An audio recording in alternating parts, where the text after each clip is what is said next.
Hi friends, అందరికీ నమస్కారం. Welcome to sunburn studios.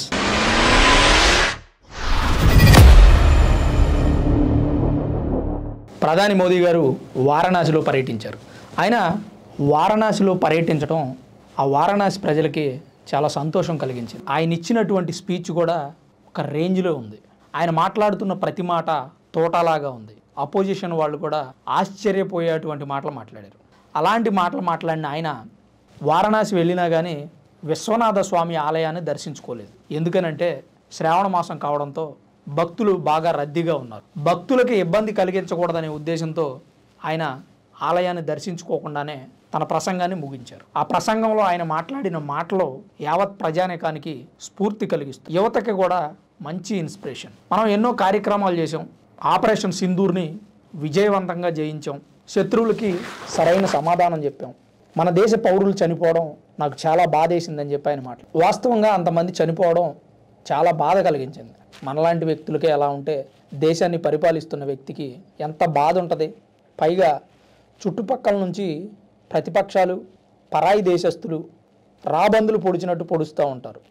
పరిపాలన లోపమని, మోదీ పాకిస్తాన్ని ఎదిరించలేకపోయాడని కాంగ్రెస్ వాళ్ళు ఒకవైపు, భారత దగ్గర సరైన సైనిక శక్తి లేదని మరొక వైపు ఇలా తూట్లు పొడుస్తూ ఉంటే ఆయన ఎంత బాధపడి ఉంటారు. దానికి ధీటుగా సమాధానం చెప్పి పాకిస్తాన్లో ఉన్నటువంటి ఉగ్రవాద స్థావరాలన్నింటినీ పేల్చేశారు. మనం చేపట్టిన ఆపరేషన్ సింధూర్తో పాకిస్తాన్ వాళ్ళు వణుక్కుంటూ కాళ్ళబేరానికి వచ్చి మా మీద యుద్ధం ఆపండి మహాప్రభు అని మధ్యవర్తిగా ట్రంప్ను పంపించారు. అఫ్కోర్స్ ట్రంప్ చెప్పినా మనం ఆగలేదనుకోండి, అది వేరే విషయం. ఆగాల్సిన అవసరం కూడా లేదు, ఆగమని చెప్పి గట్టిగా సమాధానం చెప్పారు ట్రంప్కి మోదీ. ఈ విషయాన్ని కూడా ప్రతిపక్షం వాళ్ళు ట్రంప్కు లొంగిపోయాడు మోదీ అని విషప్రచారం చేసే పరిస్థితి. పాకిస్తాన్కి సపోర్ట్ చేస్తుంది ఎవరో అందరికీ తెలుసు. ఉగ్రవాదులతో ఫోటోలు దిగేది ఎవరో అందరికీ తెలుసు. దేశాన్ని వ్యతిరేకించే వ్యక్తులతో స్నేహం చేసేది ఎవరో అందరికీ తెలుసు. అయినా మళ్ళీ మోదీనే విమర్శిస్తారు. ఎందుకంటే ఇది ఒక మైండ్ గేమ్. జనాల్ని ఆకట్టుకునే ప్రయత్నం. ఎంత ఆకట్టుకున్నా, ఎన్ని అబద్ధాలు చెప్పినా జనాలు నమ్మే పరిస్థితి అయితే లేదు. అయితే ఆపరేషన్ సింధూర్ గురించి కూడా ఆయన చాలాసేపు మాట్లాడారు. అవన్నీ గతంలో కూడా కొన్ని రాష్ట్రాలకు వెళ్ళినప్పుడు అక్కడ ప్రసంగించిన విషయాలే. కానీ ఆపరేషన్ సింధూర్ని, అలాగే పాకిస్తాన్ చేసినటువంటి దాడిని అంత ఈజీగా మర్చిపోలేం కాబట్టి ఆ రాష్ట్ర ప్రజలకు కూడా వివరించే ప్రయత్నం చేశారు మోదీ. అలాగే 7,400 మంది వికలాంగులకి వెహికల్స్ అందజేశారు, వీల్ చైర్స్ లాంటివి. వాళ్ళని కేంద్ర ప్రభుత్వం ఆదుకోవడానికి ఈ ప్రయత్నం చేసినట్టుగా మనం అర్థం చేసుకోవచ్చు. కొన్ని ట్రస్టులు, స్టేట్ గవర్నమెంటు ఇస్తూనే ఉన్నప్పటికీ అవి అందనటువంటి వ్యక్తులు ఎవరైతే ఉన్నారో వాళ్ళకి కూడా కేంద్ర గవర్నమెంట్ సప్లై చేసిందని చెప్పుకోవచ్చు. అలాగే దేశంలో పరాయ దేశ వస్తువుల వాడకం ఎక్కువైంది. అన్నీ ఇంపోర్టెడే. మనం కాళ్ళకు వేసుకునే చెప్పుల దగ్గర నుంచి తలకు రాసుకునే ఆయిల్ వరకు అన్నీ ఇంపోర్టెడే. అలా కాకుండా దేశీయ వస్తువులు వాడండి, మన దేశంలో తయారైనటువంటి వస్తువులు వాడండి, మన దేశానికి ఆదాయాన్ని పెంచండి అని చెప్పి మోదీ గారు పిలుపునిచ్చారు. ఈ విషయం ఎప్పటి నుంచో చెప్తా ఉన్నారు. మన దేశీయ వస్తువులు కూడా నాణ్యతతో, మన్నికతో తయారు చేస్తున్నారు. ఆ వస్తువులను వాడితే మన ఆదాయం, మన దేశంలో ఉన్నటువంటి వ్యాపారస్తులను ఎంకరేజ్ చేసినట్టు ఉంటుంది. మన దేశ ఆదాయం మన దేశాన్ని దాటిపోకుండా ఉంటుంది. ఇంకొకటి ఏంటంటే, మనం ఇంపోర్టెడ్ వస్తువులు కొనుక్కున్నా కానీ వాటి మీద ట్యాక్సులు ఎక్కువగా ఉంటాయి. దేశీయ వస్తువుల మీద ట్యాక్సులు అంతగా ఉండవు. ఆ విషయాన్ని కూడా ఆయన మరోసారి గుర్తు చేశారు. అలాగే మన దేశ రెండవ ప్రధాని లాల్ బహదూర్ శాస్త్రి విగ్రహాన్ని ప్రధాని మోదీ ఆవిష్కరించారు. లాల్ బహదూర్ శాస్త్రి స్వాతంత్ర సమర యోధుడు, దేశ స్వతంత్రం కోసం పోరాటం చేసిన యోధుడు. సత్యాగ్రహంలో కూడా పాల్గొన్నాడు. అలాగే రైల్వే మంత్రిగా కూడా పనిచేశారు ఆయన. రైలు ప్రమాదం జరిగి కొంతమంది చనిపోవడంతో ఆయన రైల్వే మంత్రిగా రాజీనామా చేశాడు. ఎంత గొప్ప మనస్తత్వం ఒకసారి ఆలోచించండి.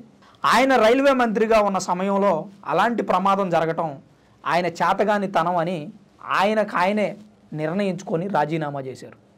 ఈ రోజుల్లో ఉన్నారా అలాంటి మంత్రులు, అలాంటి రాజకీయ నాయకులు? తప్పు చేసి కూడా వేరే వాళ్ళ మీద తోసేస్తారు. ప్రూఫ్ కనపడుతున్నా నేను కాదు మార్ఫింగ్ అంటారు. ఆడియో వినపడుతున్నా నా వాయిస్ కాదు మిమిక్రీ అనే రోజులు ఇవి. మరి ఆయన నేను మంత్రిగా ఉన్న టైంలో అలా జరగటం బాధాకరం అని చెప్పి రాజీనామా చేశారు.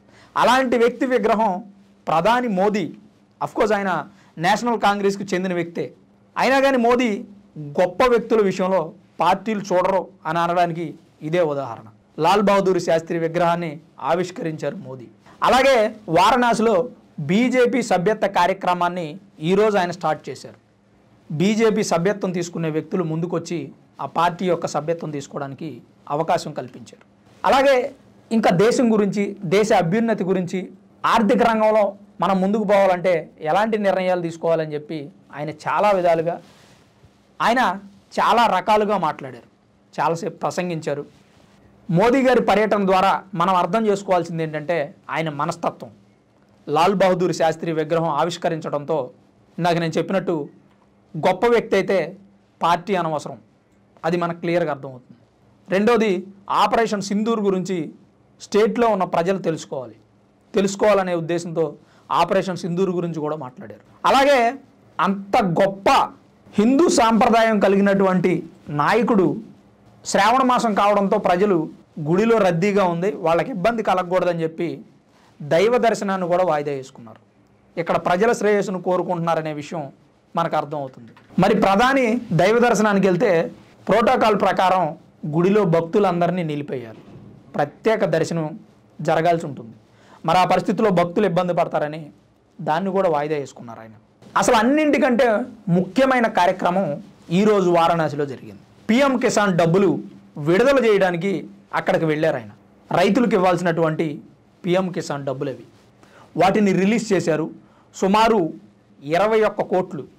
అసలు ప్రధాని మోదీ వారణాసి వెళ్ళింది 20వ విడత పిఎం కిసాన్ డబ్బులు రిలీజ్ చేయడానికి. 21 కోట్ల రూపాయలు ఈరోజు ఆయన రిలీజ్ చేశారు. వారణాసిలో చాలా గ్రాండ్గా జరిగింది ఈ ప్రోగ్రాం. రైతులకు ఇవ్వాల్సిన పిఎం కిసాన్ 20వ విడత డబ్బులు ఇవి, వాటిని కూడా రిలీజ్ చేశారు. మరి ప్రధాని మోదీ వారణాసి పర్యటన మీద మీ అభిప్రాయం ఏంటనేది కామెంట్ రూపంలో తెలియజేయండి.